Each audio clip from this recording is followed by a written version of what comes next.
À la fin de la Première Guerre mondiale, un mouvement d'euphorie et de libération envahit la France. Le peuple français redécouvre le plaisir de s'amuser et toute la société retrouve un intérêt pour la culture. Les années 20 deviennent les années folles, synonyme d'un bouillonnement et d'une effervescence après une période de privation. Le jazz, la radio, le cinéma, beaucoup de choses sont parties de ces années folles qui ont pris fin après la crise de 29. C'est l'époque de Joséphine Baker. C'était des voix, des vraies voix.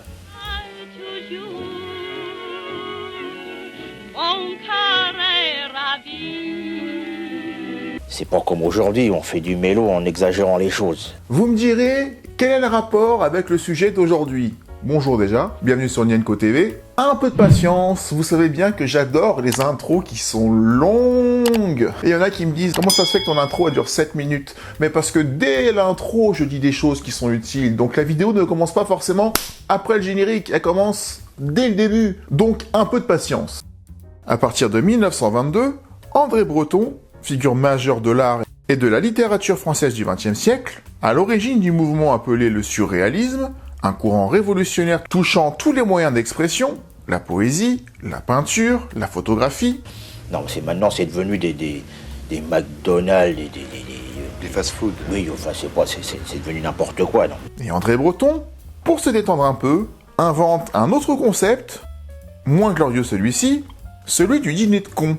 Le principe étant d'amener un invité à un dîner avec d'autres amis qui amèneront chacun un invité, et celui qui aura amené celui qui sera considéré comme étant le plus con recevra les félicitations du jury. Le voilà le rapport. Alors oui, je pourrais en faire des intros où je me contenterais juste de dire « Coucou, c'est moi !» Oh merde. Et puis après j'envoie. Mais c'est pas le genre de la maison. Ici, on prend le temps, et si ça vous plaît pas... Le GAN vous propose d'aller voir ailleurs. Le phénomène se répand de plus en plus chez Castel, le célèbre club parisien. Oui, bah faisons vite, j'ai un rendez-vous pour le réveillon chez Castel, alors je vous en prie.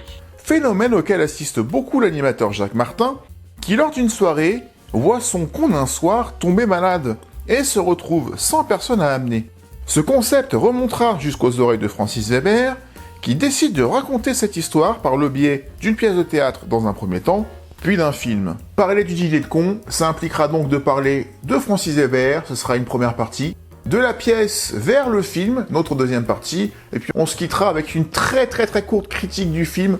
Pas forcément une critique d'ailleurs, parce que je n'aime pas critiquer des films, surtout quand c'est une pièce de théâtre filmée. J'ai pas grand chose à dire dessus, mis à part 2 ou 3 petits détails, mais pas plus d'1 minute. Si le programme vous convient, pensez à vous abonner à la chaîne si ce n'est pas déjà fait. Vous êtes nombreux à l'avoir fait sur la vidéo du petit baigneur et je vous en remercie. Ça fait plaisir d'être écouté de temps en temps. Il y en a encore quelques-uns parmi vous qui regardent sans forcément vous abonner. Je vous invite à le faire afin que la proportion entre le nombre d'abonnés et le nombre de vues soit à peu près cohérent. Parce que je crois que je suis une des seules chaînes du monde, et c'est beau de dire ça, mais c'est pas dans le bon sens, à avoir plus de vues, voire parfois 3-4 fois plus de vues, que d'abonnés. On est peut-être 2. Il y a mon ami Corn Pop, je vous mettrai le lien de sa chaîne dans la description et à la fin de la vidéo. Lui aussi, il a 10 000 abonnés et parfois il fait 50 000 vues. Ce n'est pas normal. En général, c'est l'inverse. Personne ne m'a jamais aimé. La vie ne m'a jamais rien donné. En tout cas, merci à vous. Plus vous serez nombreux, plus la vidéo sera visible par d'autres. On est parti pour le dîner de con de Francis Weber.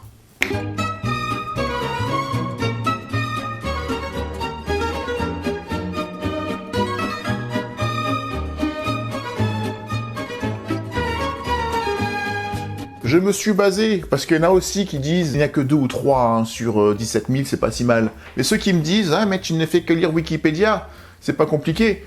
Eh ben oui, parfois je lis Wikipédia parce que Wikipédia, c'est quelque chose qui enrichit tous les jours, qui synthétise beaucoup de choses. Donc oui, je lis dans Wikipédia pas mal de vidéos que je fais, que je complète via des livres, celui-ci, Francis Weber, le livre qui rend chèvre, j'adore le nom. J'ai fait une partie Wikipédia, j'ai fait une partie sur le livre, j'ai fait une partie sur les interviews que j'ai trouvées. Et même si j'avais fait que Wikipédia, si c'était aussi simple, vous avez qu'à le faire. Vous avez qu'à chercher l'info, la noter, la réécrire, la tourner, la monter, la mixer et l'envoyer, et puis on verra si ça marche. Si c'est si simple. J'arrête de râler, on est parti pour le dîner de con de Francis Weber.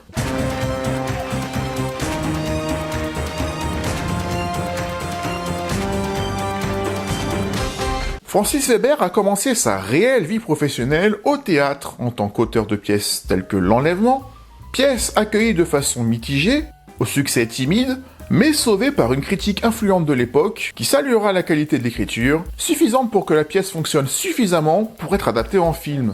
Mais le long métrage quant à lui sera un échec commercial. Francis Weber s'en retourne donc au théâtre en 1971 en écrivant Le Contrat avec Jean Le Poulain et Raymond Gérôme, et c'est dans cette pièce que Weber invente pour la première fois un personnage, celui de François Perrin, interprété par Jean Le Poulain. Un succès qui permet à Weber de mettre en scène cette fois-ci au cinéma son personnage de français moyen maladroit qu'il venait d'inventer, cette fois-ci sous les traits de Pierre Richard, dans Le Grand Blond avec une chaussure noire. Il écrit, mais il ne réalise pas. Le Grand Blond avec une chaussure noire, c'est d'Yves Robert, on en a parlé dans une vidéo dédiée. Et entre-temps, on a eu aussi L'Emmerdeur, l'adaptation du Contrat à la pièce, réalisée par Édouard Molinaro, qui met également en scène le personnage de François Pignon, cette fois-ci, parce qu'il y a une nuance, joué cette fois-ci par Jacques Brel, et de temps en temps, on a soit François Pignon, soit François Perrin. Le personnage reste grosso modo le même. L'acteur change, le nom change, mais celui qu'on retiendra le plus, je pense que c'est sans doute Pierre Richard, qui a joué les deux, Pignon-Perrin, en grande partie dans la trilogie La Chèvre, Les Fugitifs, Les Compères, 3 films dont nous parlerons également un jour. Je pense que tous les Weber vont y passer. Francis Weber ayant plusieurs cordes à son arc, il réécrit parfois également le scénario d'autres personnes, écrit pour divers réalisateurs pour divers projets, en sélectionnant ce qui est bien, ce qui n'est pas bien ou ce qui pourrait être amélioré. Il est également à l'origine du scénario du Magnifique de Philippe de Broca. On en a parlé dans une vidéo, un scénario qui a été modifié par de Broca et ses collaborateurs sans que Weber le sache et il ne l'a su qu'en voyant le film. Du coup, il a retiré son nom du générique parce que ce n'était plus son film. On en a parlé, on a fait une vidéo sur le sujet. Mais porté par les succès impressionnants des 2 épisodes du Grand Blond, Francis Weber passe à la réalisation en 1976 avec Le Jouet, toujours avec Pierre Richard, incarnant le personnage de François Perrin. S'ensuit On aura tout vu, la même année, toujours avec Pierre Richard, Coup de tête, où le personnage de François Perrin est cette fois-ci interprété par Patrick Dewaere, puis dans Cause toujours, Tu m'intéresses, où le personnage est cette fois-ci interprété par Jean-Pierre Mariel, puis à nouveau Pierre Richard, qui reprête ses traits à François Perrin, une nouvelle fois dans La Chèvre en 1981, puis en François Pignon dans Les Compères et Les Fugitifs, et en fait on se rend compte que même dans les films qu'il ne réalise pas, mais qu'il écrit, tous ces personnages s'appellent François, très souvent les personnages principaux. Et quand c'est une femme, Mireille d'Arc va jouer dans pas mal de films de Francis Weber, elle s'appellera souvent Françoise. Oui, c'est Françoise. Oui, c'est Françoise. Oui, c'est Françoise.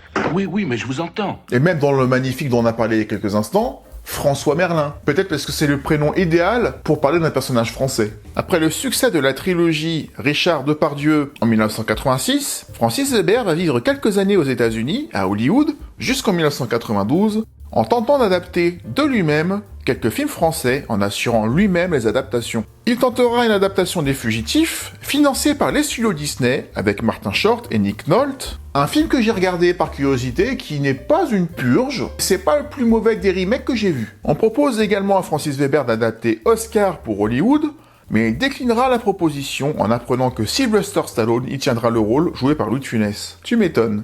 J'aime bien Stallone, j'adore Sly, j'adore les Rocky, mais ce n'est pas un acteur de comédie.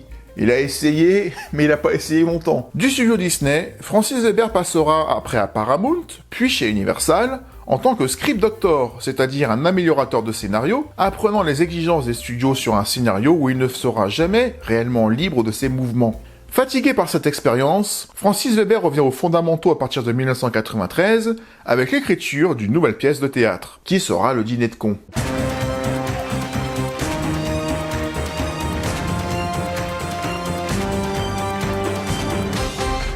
Pour son prochain dîner de cons, un petit jeu cruel auquel il s'adonne avec ses amis, Pierre Brochant est convaincu d'avoir trouvé un con de classe mondiale en la personne de François Pignon. Mais la blague vire au cauchemar. L'idée est ressortie à Los Angeles, où Weber s'est dit avec un autre scénariste, Gérard Lauzier, « Ce serait peut-être intéressant une histoire où un type invite un con pour l'amener à l'un de ses dîners, et avoir en même temps un tour de rein et un chagrin d'amour. Et il se retrouve avec, comme unique confident et unique aide possible, un type qu'il a choisi pour sa connerie. » Ainsi naît Le Dîner de cons. Cette idée ne fait pourtant pas l'unanimité, car successivement, un proche de Francis et la directrice d'un théâtre parisien affirment que ce n'est pas un bon sujet. Mais Weber tient bon et le destine au théâtre. Il rêve de le faire à Broadway, il se contentera de Paris. Jacques Villeray accepte avec joie de jouer le rôle. C'est une bonne pièce. Je ne sais comment l'expliquer. Le talent, c'est dès les premières pages qu'on le sent. Je me prends pour le public quand je lis. Je me dis que si ça me plaît à moi, les autres qui ne sont pas plus cons que moi, ça devrait leur plaire aussi. Face à Jacques Villeray, Claude Brasseur jouera Pierre Brochant et Weber assistera à chaque représentation afin que tout soit absolument parfait à la virgule près. Sortie en décembre 1993, la pièce est un triomphe et dépassera les 700 représentations. Anecdote absolument jubilatoire, Claude Brasseur, qui joue Pierre Brochant dans la pièce, a avoué avoir un jour été invité à un dîner de cons, mais comme il le dit si bien, pas du bon côté de la table, parce qu'il adorait parler sans limite quand il faisait le Paris-Dakar, et du coup on le faisait parler là-dessus. Deuxième anecdote géniale, dans ses interviews, Francis Weber racontera un jour « J'ai invité à dîner un directeur d'hôtel qui, pendant tout le repas, m'assommait avec des histoires sur le génocide arménien. Quelques jours plus tard, Francis Weber veut narrer à un ami sa rencontre avec cet individu, mais se trompe de numéro et appelle le dit con et commence à le dénigrer sans s'apercevoir de sa méprise. Comprenant enfin son erreur, embarrassé, il raccroche, honteux, avant de le rappeler et de l'inviter à dîner pour s'excuser. L'homme accepta, et pire que tout, repassa toute la soirée à déblatérer sur le massacre arménien. C'est génial, le gars il a même pas compris, en fait il a recommencé. Ou alors il est juste comme ça, c'est tout. Qu'est-ce que tu veux y faire? Quand on est con, on est con. Après avoir collaboré avec Gérard Houry à l'écriture de Fantôme avec chauffeur, l'un des derniers films de Gérard Houry au passage, puis après avoir écrit et réalisé Le Jaguar, où François Perrin revient sous les traits de Patrick Bruel, un joueur de poker, on en arrive à cette adaptation au cinéma, voulue par Alain Poinret, producteur de longue date chez La Gaumont, qui souhaite produire le film alors que la pièce se joue toujours, bien que Pierre Brasseur ait laissé sa place en 1997 à Michel Roux. Weber souhaite appliquer quelques réajustements à son œuvre. Par exemple, dans la pièce, Brasseur ne voulait pas voir les maquettes en allumettes de Villeray. Je me suis rendu compte que c'était idiot. Au contraire, il fallait qu'il regarde les maquettes et qu'il fasse semblant d'admirer parce que ça faisait partie de la méchanceté du personnage. Claude Brasseur souhaite reprendre son rôle, mais est jugé trop âgé par Weber. Ce dernier souhaite engager Gérard Depardieu, mais ce dernier est alors en pleine dépression. C'est Thierry Lhermitte qui le remplacera, et Pierre Richard souhaite également jouer François Pignon, mais Jacques Villeray sera maintenu dans le rôle de François Pignon. Ce dernier ayant connu la pièce jouée devant un public, a des difficultés à tourner sans les rires que l'acteur avait dans sa tête depuis 3 ans. Francis Weber insiste pour que les acteurs répètent et répètent comme au théâtre, dans les décors construits pour le film, un exercice difficile pour Thierry Lhermitte, pas habitué à autant d'exigences sur la précision de son jeu. Francis Weber ayant l'idée de l'intonation à appliquer sur chaque réplique, ce qui contraint les acteurs à jouer une partition qui n'est absolument pas la leur, là où avec le Splendide, on pouvait se lâcher. L'acteur était d'ailleurs persuadé qu'il jouait mal. Si j'avais pu, j'aurais rendu l'argent pour partir. C'est une situation très dévalorisante, c'est horrible. Tous les jours, j'allais sur le tournage angoissé. Pour se déboucher le tuyau, rien de tel qu'un plat de feuilles et ça fait du bien. Et tous les jours, Francis m'accueillait avec « Ah Thierry, quel plaisir de travailler avec toi ». Ça a été clairement pas réciproque, même s'ils se retrouveront juste après pour tourner dans Le Placard. Le premier tour de manivelle aura lieu le 30 juin 1997, et l'ambiance est au sérieux sur un plateau particulièrement sous tension. À force de resserrer son texte, Weber ayant modifié la personne de Marlène par exemple, qui se présentait dans la pièce comme étant la sœur de Pierre Brochant, et l'idée du nom de famille de sa sœur permet de gagner de nombreuses minutes, ce qui impliquera que le docteur de Brochant change de nom pour que ce dernier puisse se trouver juste derrière celui de Marlène dans l'ordre alphabétique. Mais Weber se retrouve avec un film bien trop court, 1h15, et ajoutera quelques scènes pour rallonger la durée de son film, telles que celle avec le boomerang, au début du film, suivie de la scène dans le bar, ou encore celle de l'accident de voiture de Madame Brochant. Le film reste malgré tout ultra court, moins d'1h20. Luxueux appartement de Pierre Brochant, qui sert de décor principal durant le film, est pourvu de fenêtres qui donnent toutes sur la tour Eiffel. Le décorateur construit donc une réplique du monument, de plus de 5 mètres de haut, reposant sur roulette afin que le monument soit visible peu importe l'endroit où se trouve la caméra. Cette maquette bénéficie même de petits ascenseurs en état de marche. L'une des scènes les plus compliquées à mettre en boîte est la fameuse séquence avec juste le blanc. Ah bon, il a pas de prénom. Le tournage a demandé plus de 13 prises, la script et le cadreur étant pris de fou rire systématique, allant jusqu'à faire trembler la caméra, sans doute le meilleur souvenir du tournage pour toute l'équipe. Le blanc, c'est son nom, et c'est juste son prénom. Le 15 avril 1998, jour de la sortie du dîner de cons, Francis Weber se trouve dans les locaux de La Gaumont, juste au-dessus du cinéma sur les Champs-Élysées. Il patiente dans un local dédié au suivi des résultats des salles qui se trouve juste en dessous. L'un des exécutifs de la Gaumont arrive alors en courant en disant que c'était la folie dans les salles. Weber y descend discrètement pour en avoir le cœur net, et comprendra rapidement, à la vue des gens pliés de rire, que ce serait un réel succès, sans imaginer que le film irait jusqu'à 9 millions, son meilleur score à tout jamais au cinéma. D'ailleurs, le film est rediffusé en 2001 avec plus de 11 millions de téléspectateurs, et Steven Spielberg lui-même voudra se procurer une copie du film que Weber va lui amener, et figurez-vous que Spielberg a adoré le film et va vouloir le reproduire là-bas, tout en lui disant, en face à face, qu'il ne fera jamais mieux que lui. Chapeau.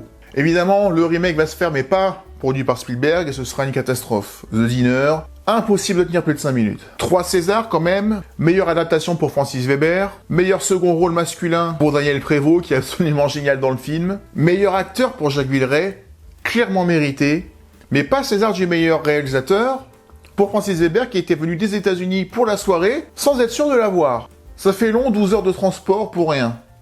Mais quand même, 3 Césars, c'est excellent.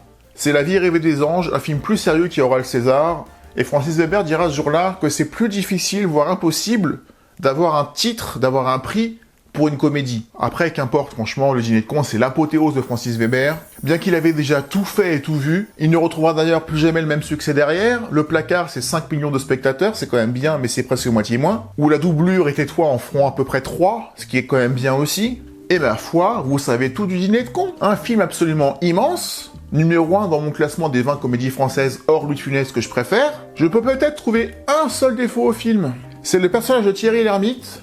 Alors déjà, il a pas joué comme il voulait, ça a peut-être un lien. Mais je le trouve méchant, sans jamais avoir de sympathie pour lui. Encore une fois, on en a parlé sur les vidéos de Funès. Mais on peut jouer un salaud, on peut jouer un méchant, quelqu'un qui est mesquin, tout en le trouvant attachant, tout en essayant de comprendre son point de vue, et en se disant, oh le pauvre quand même, tout ce qu'il endure dans cette soirée, je n'ai jamais pitié de lui, parce qu'il le mérite, et c'est joué d'une telle façon que je plains plus Villeray que Lhermitte, alors que j'aurais aimé comprendre les deux. Hormis ça, j'ai rien à dire de spécifique sur le film. C'est une pièce filmée, je vais pas commenter la réalisation, même si je trouve que l'éclairage et cet appartement sont super bien rendus, on s'y sent bien, la musique un petit peu jazzy, elle est très agréable, c'est un vrai bonheur à regarder, sans aucun temps mort, 1h20 c'est normal, mais il n'y a aucun creux dans ce film, c'est d'une justesse et d'une sincérité, en grande partie grâce à Jacques Villeray, qui donne un côté tendre, sincère à ce personnage, qu'on aime, on aime tous ce François Pignon, et quand le film s'arrête, ou quand tout le monde est en train de partir petit à petit, on est un peu triste, c'est la même sensation que j'avais dans Pouic Pouic, on en parlera un jour de Pouic Pouic, mais c'est pareil, c'est le genre de pièce filmée, mais c'est une pièce de théâtre au départ, où t'as des personnages qui jamais n'auraient dû être là au même moment le temps d'un week-end. On aime bien voir ces personnages ensemble, et quand chacun doit repartir dans son coin, bah ça sent la fin du film et t'as pas envie que le film s'arrête. J'adore ressentir ça dans une comédie. Et puis je sais pas si le personnage de Jacques Villeray, François Pignon, est vraiment con ou pas. Je me pose jamais la question dans le film. Moi je vois qu'il est touchant, qu'il est jovial, qu'il est sympathique. Il sympathise facilement avec des personnes qu'il ne connaît pas, comme dans le TGV. J'aime bien les échanges entre les deux, même si l'un est particulièrement intéressé, même les deux sont intéressés. Il y en a un qui veut chercher un con pour son ami, un peu à contre-cœur, mais il le fait, et l'autre qui veut montrer à tout prix ses monuments en allumettes. Mais il est sympa avec ses collègues, on a l'air de bien rigoler avec lui. C'est quelqu'un que j'ai envie de connaître, ce François Pignon. Je m'en fiche qu'il soit un petit peu maladroit. En plus, quand il est maladroit, c'est parce qu'il essaye d'aider. Il a envie d'aider, il est généreux en plus. Donc jamais je ne me dis vraiment qu'il est con, je me dis qu'il est très très très maladroit, mais je me dis surtout qu'il est entouré d'un paquet de connards. C'est le message de la fin du film d'ailleurs, où Thierry Lhermitte se rend compte de sa connerie, même si ça se termine avec une nouvelle bévue de François Pignon. C'est universel le Dîner de Cons. Faudrait vraiment être... pour se dire, ah non, moi je l'aime pas, tout le monde l'aime, mais moi, non, moi je suis celui qui n'aimera pas, juste par principe de pas aimer ce que les autres aiment. Non, le Dîner de Cons, on est obligé au moins de trouver ça sympa. Pour moi, ça va au-delà, mais ce film, je pense, n'a laissé personne indifférent. S'il y en a un parmi vous qui est indifférent, je veux bien qu'il le mette en commentaire et qu'il dise pourquoi. Et puis si vous aimez le film, mettez aussi des commentaires, mettez-en, et si vous savez pas quoi dire, vous avez juste à dire... Ou mettre un petit smiley, ou mettre n'importe quoi, ou une réplique du film. Mettez des commentaires pour que YouTube soit content. C'est tout ce que j'ai envie de vous dire sur le dîner de con. J'espère que la vidéo vous aura plu. Pensez du coup à mettre les likes, les commentaires, etc. Vous connaissez la chanson. Je vous dis à la semaine prochaine pour une nouvelle vidéo. Et comme je le dis à chaque fois, d'ici là, prenez soin de vous. Ciao.